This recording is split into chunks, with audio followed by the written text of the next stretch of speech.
प्रकार 4 दिन के व्रत का पारण करके आप पुनः उसी गुफा में आ गए। यहाँ रात्रि में स्वप्न हुआ कि कोई महात्मा आपसे वैद्यनाथ धाम जाने के लिए कह रहे हैं। अतः एक काशीवासी बंगाली सज्जन से टिकट कटवाकर आप वैद्यनाथ धाम चले आए। वैद्यनाथ में अनेकों लोग अपनी कामना सिद्धि के लिए केवल पंचामृत पान करते हुए धरना दिया करते हैं। आपने भी सरस्वती की सिद्धि के लिए धरना देना आरंभ कर दिया। परंतु 5वें ही दिन आपकी विवेकपति बुद्धि ने आपको धरने से भी विचलित कर दिया। सोचने लगे, यदि सरस्वती सिद्ध भी हो गई तो उससे क्या होगा। आखिर कालिदास आदि बड़े विद्वान भी तो काल के गाल ही में चले गए। इसलिए इसके लिए तप करना व्यर्थ है। यह सोचकर आपने तप करना छोड़ दिया और जगन्नाथपुरी में अपने घर पर लौट आए। नैष्ठिक ब्रह्मचर्य आपके घर लौट आने से सभी को बड़ी प्रसन्नता हुई। परंतु आप तो अधिक दिन घर में रहने वाले थे नहीं। इस समय आपकी आयु 20 वर्ष से अधिक हो चुकी थी। एक सुप्रसिद्ध ज्योतिषी ने पहले ही बताया हुआ था कि आपका जीवन 30-32 वर्ष से अधिक नहीं रहेगा। अतः घरवालों ने आपका विवाह न करने का निश्चय कर लिया था। आप जन्म से ही भोगों से विरक्त रहते थे। घर में भी आपका चित्त किसी के मोहबंधन में बंधा हुआ नहीं था। अब तक भी आपका जीवन निरालंब रहकर ही व्यतीत हुआ था। अतः अब आपने विधिवत नैष्ठिक ब्रह्मचर्य की दीक्षा लेने का निश्चय किया और पुरीधाम में ही श्री गोवर्धन मठाधीश जगतगुरु शंकराचार्य स्वामी श्री मधुसूदन तीर्थ से दीक्षा लेकर आप आत्मत्राण से 10 ब्रह्मचारी वासुदेव स्वरूप हो गए। इन दिनों आपकी विशेष इच्छा यही थी कि किसी प्रकार ऊर्ध्वरेता ब्रह्मचारी बना जाए। आप सोचा करते थे कि मेरी ऐसी स्थिति हो कि मैं युवती स्त्रियों की गोद में भी निर्दोष बालक के समान खेलूं। स्त्रियों का अधिक से अधिक संपर्क होने पर भी मेरे चित्त में किसी प्रकार का विकार न हो। इसके सिवा आपकी दूसरी इच्छा यह थी कि मेरी सर्वत्र अव्याहत गति हो। लोकांतर और राजमहलों में भी मैं बिना रोकटोक जा सकूं। रोकटोक तो मनुष्य के चित्त में किसी प्रकार का विकार होने पर ही होती है। बालक को कोई नहीं रोकता। अतः यदि मेरा चित्त निर्विकार होगा तो मुझे कोई क्यों रोकेगा। इन आकांक्षाओं से प्रेरित होकर ही आपने वीर्य पर विजय प्राप्त करने का निश्चय किया और इसी उद्देश्य से आप मठ में आने जाने वाले साधुओं से मिलते रहे। इन्हीं दिनों आपको कोई सिद्ध गुरु खोजने की धुन भी सवार हुई। इसके लिए आप मठ छोड़कर बंगाल के मैमनसिंह, ढाका, वारीसाल, ग्वालपाड़ा आदि कई जिलों में घूमते रहे। परंतु कहीं भी आपको ऐसे महात्मा न मिले जिन्हें आप आत्मसमर्पण कर देते। अंत में बड़पेटा पहुंचे। यहाँ भगवान कालियकांत श्री कृष्ण का एक सुप्रसिद्ध मंदिर है। शहर के पास ही एक शिवालय था। उसके महंत एक ब्रह्मचारी जी थे जो इस समय बहुत बीमार थे। आपने उनकी खूब सेवा शुश्रूषा की, परंतु 8-10 दिनों में ही उनका देहांत हो गया। आपकी पहले श्राप का ब्रह्मचर्य का नाम चेतनानंद लिखा था, परंतु पीछे विश्वस्त सूत्र से मालूम हुआ कि आपका नाम वासुदेव स्वरूप था। गोवर्धन मठ के ब्रह्मचारियों का नाम स्वरूपांत ही होता भी है, इसलिए यही नाम ठीक जान पड़ता है। 11 सेवा से संतुष्ट होकर उन्होंने प्राण परित्याग के पहले आपको ही अपना उत्तराधिकारी नियुक्त किया। अतः उनके पश्चात आप वहां के महंत बन गए। वहां रहकर आपने शतचंडी का अनुष्ठान किया। उसके उपलक्ष्य में नवरात्रि में हवन और ब्रह्मा भोज हुआ। इस उत्सव की समाप्ति पर आपको ऐसा अनुभव होने लगा मानो मां दुर्गा साक्षात आपके सामने खड़ी है। इस समय आपको वाक्सिद्धि भी प्राप्त हो गई। आप जिससे जो बात कहते वही सत्य हो जाती थी। आपको लोगों के बहुत से छिपे हुए पाप पुण्य भी मालूम हो जाते थे। ऐसा चमत्कार देखकर आपके पास बहुत जनता आने लगी। भेंट की सामग्रियों और रुपयों का ढेर लग गया। एक दिन में 500-500 रुपए आ जाते थे। आपकी ओर से हर समय कड़ाही चढ़ी रहती थी। नित्य प्रति सहस्रों पुरुषों का भोजन होने लगा। आप प्रश्न करने वालों की सूरत देखकर ही सब बातें बता देते थे। 18 दिनों तक यही क्रम रहा। अंत में विक्षेप अधिक बढ़ जाने से आपके चित्त में कुछ पश्चाताप हुआ। तब स्वयं ही यह सिद्धि निवृत्त हो गई। फिर न तो वैसा अनुभव रहा और न कुछ कहने सुनने की इच्छा हो रही। इसके कुछ दिनों पश्चात पूर्व महंत जी का शिष्य रामेश्वर यात्रा से लौट आया। उसने गद्दी के लिए आश्रम के ट्रस्टियों से अपना दावा किया, परंतु आपसे विशेष प्रभावित होने के कारण आपके कहने पर भी उन्होंने उसे गही देना स्वीकार नहीं किया। अतः एक दिन आपने स्वतः ही उस प्रपंच से निकलने का निश्चय कर लिया और खर्चे के लिए 15 रुपए लेकर आप वहां से चुपचाप रेल द्वारा गुवाहाटी चले आए। अब आप आसाम और पूर्वी बंगाल में घूम घूम कर फिर किसी सिद्ध योगी की खोज करने लगे, किंतु आपको ऐसे कोई 12 योगिराज न मिले जिन्हें पाकर आपकी प्यास शांत होती। अंत में इसी उद्देश्य से आपने सारे भारतवर्ष में घूमने का निश्चय किया। आप कलकत्ते से रामेश्वर की ओर जा रहे थे। मार्ग में जिला बालेश्वर के किसी गांव के एक बगीचे में ठहरे। अकस्मात रात्रि में बगीचे के सामने वाले मकान में आग लग गई। उसमें से और सब लोग तो निकल आए, किंतु एक नवविवाहिता वधू संकोचवश बाहर न आई और आग से गिर गई। मकान में सभी ओर आग लगी हुई थी, अतः उसके बचने की कोई आशा न रही। आपसे उसका यह संकट न देखा गया, अतः आग की परवाह न करके आप घर में घुस गए और उस बालिका को उठाकर बाहर ले आए। परंतु इस प्रकार एक अबला की प्राणरक्षा करने पर भी आपको स्त्री स्पर्श के कारण बहुत ग्लानि हुई और उसके प्रायश्चित के लिए आपने 2-3 दिन अन्न ग्रहण नहीं किया। इस यात्रा में आप कई महात्माओं से मिले तथा रामेश्वर, द्वारिका एवं उज्जैन होते हुए हरिद्वार तक गए, तथापि कहीं भी आपको ऐसे महात्मा नहीं मिले जिनमें आपकी पूर्ण श्रद्धा होती। आखिर हरिद्वार से आप पुनः कलकत्ते लौट आए। यह सन 1608 की बात है। इस समय वंगभंग के कारण स्वदेशी आंदोलन चल रहा था। आपको दीन दुखियों के साथ तो सदा से ही सहानुभूति रही है, अतः आप भी आंदोलनकारियों में मिल गए। 2-1 बार आपकी गिरफ्तारी भी हुई, किंतु अपराध सिद्ध न होने के कारण छोड़ दिए गए। उस समय अनेकों नवयुवकों को फांसी लगते देखकर आपको बड़ा खेद होता था, परंतु आपके पास ऐसी कोई शक्ति तो थी नहीं जिससे उनके दुख को दूर कर सकते। आखिर एक महात्मा के समझाने से 13 आपने वह प्रवृत्ति छोड़ दी और संन्यास लेने का निश्चय कर लिया। संन्यास और साक्षात्कार। आप जगन्नाथपुरी पधारे और अपने गुरुदेव श्री गोवर्धन मठाधीश्वर से सन 1664 की कार्तिकी पूर्णिमा को विधिवत संन्यास ले लिया। अब आप ब्रह्मचारी वासुदेव स्वरूप से स्वामी श्री पूर्णानंद तीर्थ हो गए, किंतु प्रायः गुरुजनों का नाम नहीं लिया जाता, इसलिए विशेष प्रतिष्ठा बढ़ने पर आप श्री उड़िया बाबा नाम से ही प्रसिद्ध हुए। संन्यास के कुछ ही दिनों बाद आप गुरुदेव से आज्ञा लेकर काशी की ओर चले। चलते समय ही आपने अपना दंड समुद्र में फेंक दिया। आप रेल द्वारा काशी को जा रहे थे। मार्ग में एक स्थान पर गाड़ी बदलनी चाहिए थी, किंतु आपको ऐसा करने का ध्यान न रहा। यतः काशी का टिकट लिए हुए आप छपरा पहुंच गए। यह देखकर टिकट चेकर बहुत बिगड़ा और कुछ मारपीट करके आपको गाड़ी से उतार दिया। यह घटना आपके जीवन के एक स्थायी नियम का निमित्त बनी। कभी कभी कोई छोटी सी बात भी बहुत महत्वपूर्ण हो जाती है। महापुरुषों के जीवन में ऐसे प्रसंग बहुत देखे जाते हैं।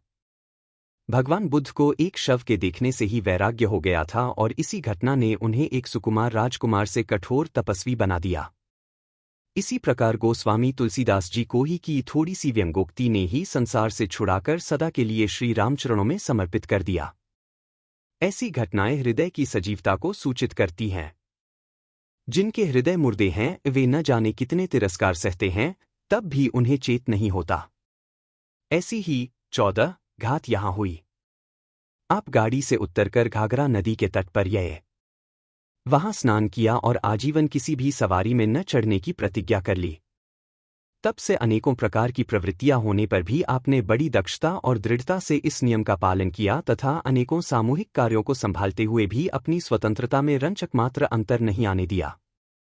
इस प्रतिज्ञा का त्याग तो आपने अपने जीवन के अंतिम वर्ष में ही किया था, किंतु वह त्याग तो इस प्रतिज्ञा के ग्रहण से भी विशेष महत्व रखता है। नियम की अपेक्षा प्रेम का महत्व तो विशेष है ही। इस प्रसंग का आगे यथास्थान वर्णन किया जाएगा। छपरा से कई स्थानों में होते हुए आप काशी पहुंचे। बोच में गोमती तट के एक स्थान के, जो राजभार स्टेशन के समीप है, आप महंत हो गए, किंतु इस महंती को भी आप पहले ही की तरह छोड़कर चले आए। काशी पहुंचने पर आपके चित्त की विचित्र सी अवस्था हो गई। आप अपने पास कोई पात्र भी नहीं रखते थे, केवल एक कंबल लपेटे जहां तहां पड़े रहते थे। अभी तक कोई सिद्ध योगी न मिलने के कारण आपका कोई नियमित साधन भी आरंभ नहीं हुआ था, इसलिए चित्त में बड़ा असंतोष रहता था। चातुर्मास्य समीप था। अतः एक महात्मा के कहने से व्याप काशी से 4 कोस पश्चिम की ओर एक गांव में चले गए।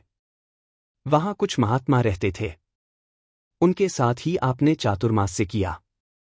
वहां आपस में कुछ वेदांत चर्चा चलती रहती थी। उन संतों के संसर्ग से आपको उपनिषद, ब्रह्मसूत्र, गीता और योगविमिश्र आदि वेदांत ग्रंथ सुनने का अवसर मिला। इससे आपकी जिज्ञासाग्नि जागृत हो गई। अब तो आपको कुछ भी अच्छा नहीं लगता था। अहर्निश यही चिंता रहती थी कि किस प्रकार चित्त शांत हो, किस प्रकार परमार्थ सत्य का 15 अनुभव हो और किस प्रकार यह विश्व प्रपंच की पहेली सुलझे। ग्रंथों को देखने से तो कोई बात समझ में आती नहीं थी और दूसरा कोई उपाय दिखता नहीं था। इस प्रकार इस सत्संग ने आपको सिद्धियों और चमत्कारों के चकाचौंध से हटाकर परमार्थ की खोज में लगा दिया। बस चातुर्मास्य समाप्त होने पर आप वहां से गंगाजी के किनारे किनारे पश्चिम की ओर चले। परमार्थ प्राप्ति की उत्कंठा ने आपको बहुत ही बेचैन कर दिया। कभी कभी तो मील 2 मील चलकर ही दिन भर जंगल में पड़े रहते थे। इस प्रकार धीरे धीरे पौंच 6 मास में प्रयाग पहुंचे। वहां दारागंज के पास एकांत स्थान में एक मंदिर के पीछे छोटी सी कुटी थी। वह स्थान बहुत गंदा था। वहां कोई आता जाता नहीं था। अतः एकांत देखकर आपने उस कुटी में ही आसन लगा दिया और भीतर से किवाड़ बंद कर लिए। 3 दिन उसी में बंद रहने का निश्चय करके बैठ गए। न खाया और न शौच या लघुशंका को ही गए। जब अध्यानादि में तो इस समय आपकी श्रद्धा नहीं थी। आप तो कोई देवी आदेश पाने की प्रतीक्षा में थे। ज्येष्ठ मास की भीषण गर्मी थी, फिर भी जिज्ञासाग्नि के सामने आपको वह कुछ भी न जान पड़ी। किंतु इस प्रकार 3 रात और 3 दिन तक बंद पड़े रहने पर भी आपको कोई अनुभव न हुआ। आखिर निराश होकर आप बाहर निकले। भीतर पड़े पड़े शरीर जकड़ गया था। कुछ स्वस्थ होने पर आप वहां से आगे बढ़े।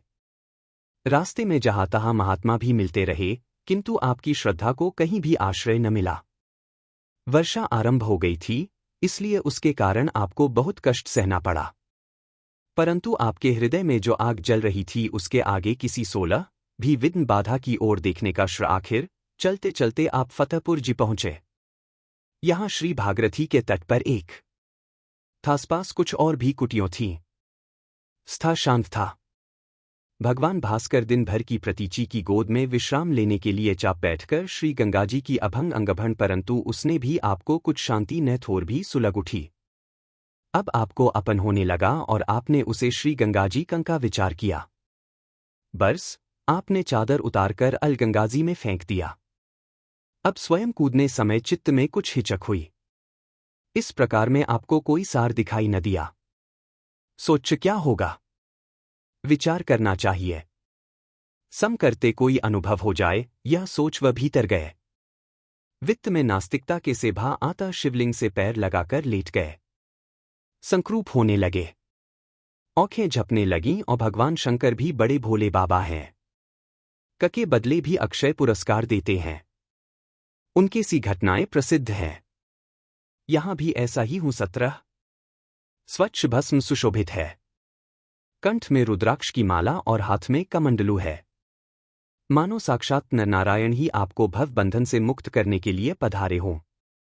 उन्हें देखकर आप खड़े हो गए और सृष्टि तत्व के विषय में प्रश्न करने लगे। आप जो प्रश्न करते थे उसी का वे बड़ा समाधानकारक उत्तर दे देते थे। यह क्रम बड़ी देर तक चलता रहा।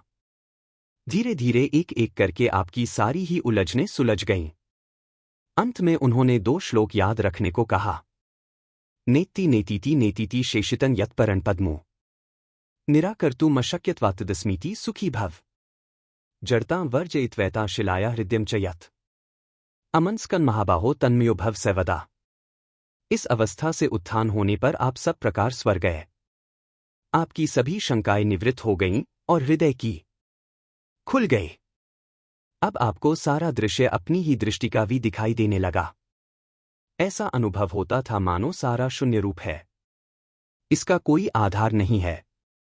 इस शून्य शून्य विलक्षण इसका आधारभूत एकमात्र मैं ही अखंड परिपूर्ण तत्व हूं। मुझसे भिन्न और कुछ है ही नहीं।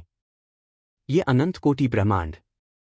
यह नहीं है, यह नहीं है, यह नहीं है, इस प्रकार स्थूल सूक्ष्म और कारण प्रपंच का निषेध करने पर जो निषेध करने के अयोग्य परम पद शेष रहता है, वही मैं हूं ऐसा जानकर सुखी हो जा। एक इस अज्ञानरूपी जड़ता को याग कर जो शिला के हृदय के समान घनीभूता अमंस्कता है, सर्वदा तद्रूप अर्थात शुद्ध चिन्मय होकर स्थिर रहो। 2:18 गुज में ही अध्यस्त है और इनका अधिष्ठानभूत मैं इनसे सर्वथा असंग हूं।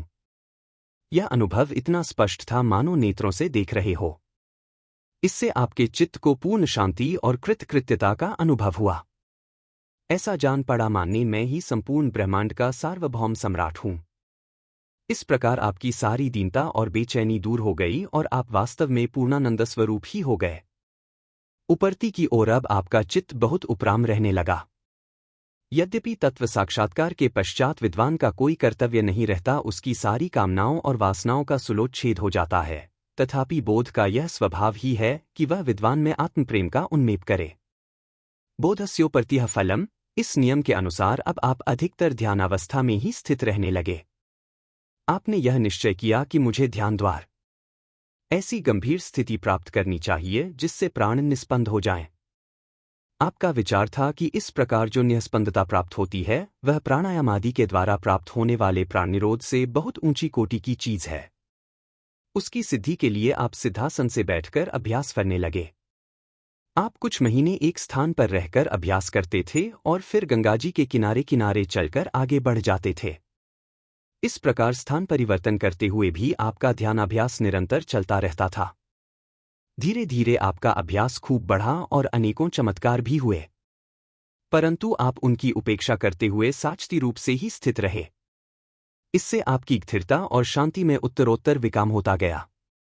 कुछ ही दिनों में आपको स्वप्न और ध्यानावस्था में शुकदेव, वामदेव आदि ऋषिमुनियों के दर्शन होने लगे। धीरे धीरे आप कानपुर और बिठूर होकर बरुआ घाट पहुंचे। यहां श्री ज्ञानाश्रम जी नाम के एक वयोवृद्ध महात्मा रहते थे। उन्हें 30 वर्ष इसी स्थान पर हो गए थे। वे बड़े ही सरल, संयमी और सत्यनिष्ठ संत थे। उस प्रांत में उनकी बड़ी प्रतिष्ठा थी। हमारे बाबा के प्रति इनका व्यवहार अत्यंत स्नेहपूर्ण था और बाबा भी इनमें गुरुवत श्रद्धा रखते थे। वहां रहकर आपने इनकी खूब सेवा की। यद्यपि स्वामी जी आपसे कोई काम नहीं कराना चाहते थे, परंतु आप उनके बिना कहे और छिपकर भी उनकी सेवा करते थे। रात्रि में उनका सोने का समय 2 से 4 बजे तक था, परंतु आप सर्वदा उनसे पीछे सोते और पहले उठते थे। वहां के बगीचे में प्रायः 50 आम के पेड़ थे। उनमें से एक वृत्त के आम बहुत मीठे होते थे। सब लोग उन्हीं की ताक में रहते थे। अतः आप रात्रि में जब सब सो जाते तो स्वामी जी के लिए उसके सब आम अपने कटिवरुण में ले आते थे। एक दिन स्वामी जी अपने आश्रमवासियों से कह रहे थे कि इस फुलवाड़ी की भूमि ठीक नहीं है तथा इसके गमलों की भी सफाई हो जानी चाहिए। तब आपने, किसी को भी मालूम न हो इस प्रकार, रात्रि में ही वह सब कास कर डाला। आपकी ऐसी निष्कपट और सच्ची सेवा से श्री ज्ञानाश्रम जी बहुत प्रसन्न थे और अन्य आश्रमवासियों से आपकी भूरी भूरी प्रशंसा किया करते थे। इस प्रकार बरुआ घाट में 9-10 महीने रहकर आप फिर उत्तर की ओर चल पड़े। गंगा का तट ही आपका निर्दिष्ट मार्ग था। मार्ग में जगह जगह महात्माओं से सत्संग होता रहा। उसमें श्री बरगदिया बाबा, स्वामी चतुराश्रम जी, श्री शिवानंद, स्वामी और ढाई घाट के वयोवृद्ध संत स्वामी आत्मानंद जी के नाम उल्लेखनीय हैं। आपकी ध्यान निष्ठा, वैराग्य और सरलता सभी के चित्तों को मोह लेती थी। फर्रुखाबाद पहुंचने पर आपने गंगा तट छोड़कर नहर का किनारा पकड़ा। यहां एक दिन आपको दिन भर भिक्षा नहीं मिली। रात्रि में बड़े जोर की भूख लगी। पास में कोई गौ भी नहीं था। इस समय भगवान ने अपने अन्य चेता भक्त के योगक्षेम वहन की प्रतिज्ञा पूरी करके दिखा दी। सब ओर चंद्रमा की स्निग्ध कांति फैली हुई थी। इसी समय एक बालक और बालिका ने आकर आपसे पूछा, बाबा, तुम रोटी खाओगे? बाबा, हाँ, बाऊंगा। तुम्हारा घर कहाँ है? तुम किसके बालक हो? बालक यहां से पास ही है। हम माहेश्वरी वैश्य हैं। इधर खेलने के लिए चले आए। बालक बड़े ही सुंदर थे। उन्हें देखने के लिए बार बार आपका मन होता था। वे थोड़ी ही देर में 2 मोटी मोटी रोटी और केले का शाक ले आए। अभी तक आप ब्राह्मणों की ही भिक्षा करते थे, परंतु उन बालकों की कुछ ऐसी मोहिनी शक्ति पड़ी कि आपने बिना कोई आपत्ति किए वे रोटियां खा लीं। बालक तो कुछ देर इधर उधर घूमकर चले गए, परंतु आपका मन उन्हीं में उलझा रहा। सवेरे 4 बजे आपकी आंखें खुली तो वे फिर वहीं घूमते दिखाई दिए। उस समय उन्होंने मठा लाकर आपको दिया और आपने भी शौचादि से निवृत्त हुए बिना ही उसे पी लिया। वहां से उठने पर आपने पत्ता लगाना चाहा कि ये बालक कहाँ रहते हैं, परंतु पूछने पर यही मालूम होता कि वहां से 2-2 मील तक कोई गौव नहीं है। इस घटना 21 का आपके चित्त पर ऐसा प्रभाव पड़ा कि इस समय भगवान के साकार रूप में आपका विशेष प्रेम न होने पर भी कई दिनों तक जब आपको इस प्रसंग का स्मरण होता था तो हृदय भर आता था। यहां से चातुर्मास्य करने के लिए आप गंगातट पर गढ़ी नाम के एक गांव में आए। यहां मोतीराम नाम के एक ब्रह्मचारी रहते थे। वे बड़े निष्ठावान ब्राह्मण थे। मंत्रानुष्ठान और यज्ञादि में उनका विशेष प्रेम था। इन दिनों ये गायत्री का अनुष्ठान कर रहे थे। स्थान बड़ा रमणीक था। आप उनकी यज्ञशाला ही में ठहर गए। उन दिनों आपका चित्त बहुत उदासीन रहता था। किसी से भी विशेष बातचीत नहीं करते थे। भिक्षा तो आश्रम में ही हो जाती थी, केवल स्नान के लिए ब्रह्मचारी जी के साथ गंगा जी पर चले जाते थे। वहां स्नान के पश्चात ब्रह्मचारी जी तो जप करने लगते और आप ध्यानस्थ हुए बैठे रहते। उस समय एक बड़ी अद्भुत बात होती। ब्रह्मचारी जी जितनी देर जप करते उतनी देर एक काला सर्प उनके पास बैठा रहता और उनका जप समाप्त होते ही स्वयमेव चला जाता। ऐसा नित्य ही देखने में आता था। ब्रह्मचारी जी के पास 5-6 विद्यार्थी पढ़ते थे। आप समय समय पर उन्हें कुछ पढ़ा दिया करते थे। आपकी पाठन शैली बहुत सुंदर थी, इसलिए कई विद्यार्थियों का आपके प्रति बहुत प्रेम हो गया। उनमें बलराम नाम का एक विद्यार्थी आपसे बहुत ही प्रेम करता था। यहां रहते हुए आपके चेचक निकली। इससे बलराम को बड़ा आघात पहुंचा और उसे भी इसी समय ज्वर होकर चेचक निकल आई। 13 दिनों पश्चात आपका रोग अच्छा होने लगा और उसी समय बलराम की चेचक भी ढलने लगी। कुछ दिनों में दोनों साथ साथ ही स्वस्थ हुए।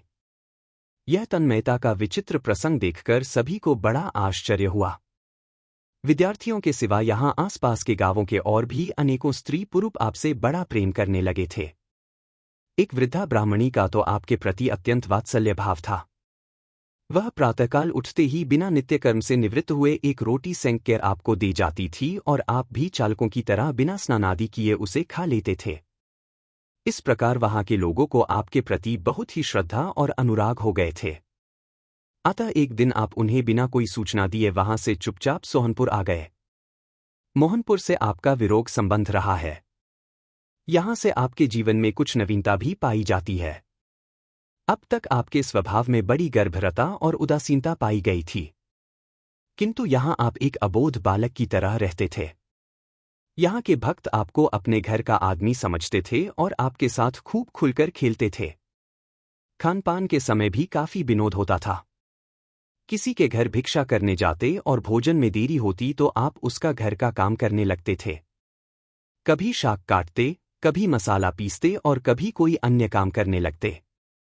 किंतु यहां आपका सारा समय क्रीड़ा कौतुक में ही बीता हो ऐसी बात नहीं है। अभ्यास भी यहां खूब बढ़ा। यह खेल तो अपने को वहां के लोगों से छिपाने और प्रच्छन्न भाव से आत्मानंद का रसास्वादन करने के लिए ही था। यह तो एक आत्माराम मुनि की बालवच्चर्या ही थी। यहां के लोग तो यही समझने लगे थे कि ये तो अब अपने ही हैं। किंतु सच्चे संत कब किसके होते हैं, अथवा यूं कहो कि किसके नहीं होते। खास संसार तो उन्हीं की दृष्टि का विलास है, फिर वे किसके नहीं हो सकते। और जब सभी उनके हैं तो वे कुछ इनेगिने भक्तों में ही अपने को कैसे बांध सकते हैं। इस प्रकार जो किसी के भी न होकर हर किसी के हो सकते हैं, वे जगतवंध महापुरुष थोड़े ही होते हैं। हमारे महाराज जी वास्तव में ऐसे ही थे। अस्तु, यहां आपका अभ्यास भी खूब बढ़ा। आप घंटों निश्चल भाव से बैठे रहते थे। शरीर का रंचक मात्र भी भान नहीं होता था। कहते हैं, उस समय आपकी खुली हुई आंखों में मक्खियां घुस जाती थीं, तब भी आपके शरीर की कोई चेष्टा नहीं होती थी। कभी कभी चित्त बहुत देर तक निर्विकल्प स्थिति में रहता था। बहुत दिनों से आपका जो प्राणों की निःस्पंदता का संकल्प था वह भी यहां पूरा हो गया था। यद्यपि आपकी निष्ठा निर्विशेष ब्रह्मा में ही थी तो भी कभी कभी स्वयं ही भगवान राम और श्री कृष्ण आदि साकार रूपों के तथा उनकी दिव्य चिन्मयी लीलाओं के आपको दर्शन होने लगते थे। ये अनुभव इतने स्पष्ट होते थे कि ध्यान टूट जाने पर भी उनका आभास आपके नेत्रों के सामने बना रहता था। इस प्रकार मोहनपुर के ये 8-9 मास बड़े आनंद से बीते। लीला भूमि में यहां से चलकर आप कासगंज होते हुए रामघाट पहुंचे। आपका सबसे अधिक रहना सहना रामघाट और अनूप शहर के मध्यवर्ती गंगा तट पर ही हुआ है, इसलिए इसे आपकी लोला भूमि कह सकते हैं। इसकी लंबाई प्रायः 20 मील है। इस भूमि में भी आप अधिकतर रामघाट और कर्णवास में ही 24 रहे हैं। इन्हीं 2 स्थानों की झाड़ियों में ही आपकी अधिकांश तपस्या हुई है। यहां आप सन 1672 विशून्य के आषाढ़ मास में पहुंचे थे। इसके पश्चात शनप का जीवन प्रायः 10 वर्ष तक अत्यंत वैराग्य और उपरति में ही व्यतीत हुआ है। आपकी इस दीर्घकालीन तपस्या से धीरे धीरे इस प्रांत में आपका यश सौरभ फैलने लगा। यद्यपि आप जनसंसर्ग से बहुत दूर जंगल झाड़ियों में छिपे रहते थे, तो भी प्रेमी भक्त आपको ढूंढ ही लेते थे। स्त्रियों के संसर्ग से तो इस समय आपको इतनी घृणा थी कि जहां आप रहते वहां यह नियम कर देते थे कि यदि कोई स्त्री मेरी दृष्टि के अंतर्गत आ जाएगी तो मैं इस स्थान को त्याग दूंगा। इसलिए भक्त लोग इस बात की बड़ी सावधानी रखते थे कि कोई माई आपकी कुटी के पास न जाए। इस समय आपके ध्यान की भी ऐसी गाढ़ स्थिति थी कि आप निरंतर 8-8 घंटे निश्चल आसन से बैठे रहते थे। रामघाट में आप शरद पूर्णिमा तक रहे। जिस समय आप पहुंचे उसी समय बाबू राम सहाय आपके पास पहुंच गए। श्री महाराज के वर्तमान भक्तों में आपको सबसे पुराना कहा जा सकता है। आपने उसी समय महाराज जी से प्रश्न किया, यद्यपि यह संचार स्वप्न है, किंतु जिसे यह स्वप्न हुआ है वह कौन है? स्वामी जी, उसे तुम कैसे जानोगे? तुम तो स्वप्न पुरूप हो और वह स्वप्न दृष्टा है। बाबूजी, यदि हम स्वप्न पुरूप हैं तो उस स्वप्न दृष्टा के जागने पर स्वयं ही हमारी मुक्ति हो जाएगी। फिर हम कोई साधन क्यों करें? स्वामी जी, साधन के द्वारा तुम यह जान सकोगे कि वास्तव में वह स्वप्न दृष्टा तुम ही हो और यह संसार तुम्हारा ही स्वप्न है। बस जिस समय